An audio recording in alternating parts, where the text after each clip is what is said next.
చేసి ఆయనలో జీవాన్ని పొందినప్పుడు, ఆయనకి ఆయన ఆత్మనిచ్చినప్పుడు, ఇప్పుడు అవ్వ ఆదాము నుంచి తయారు చేసినటువంటి చిన్న చిన్న బొమ్మల్ని ఆ ఊపిరి ఊతే పరిశుద్ధమైనటువంటి అభిషేకము ఆదాముకి అవ్వక ఇచ్చబడేమో అని నేను అనుకుంటానండి. దేవునికి స్తోత్రం.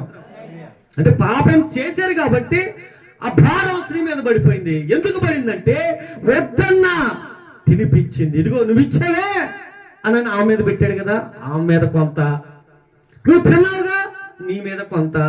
ఇప్పుడు తినిపించింది కాబట్టి ఆ భారం నువ్వు ప్రసవ వేదనతో బిడ్డలను కనాలని తోసేసాడు అక్కడి నుంచి. దేవునికి స్తోత్రం.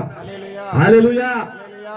ఆ రోజు ఆ పండు తినకపోతే ఏమో చెప్పలేము.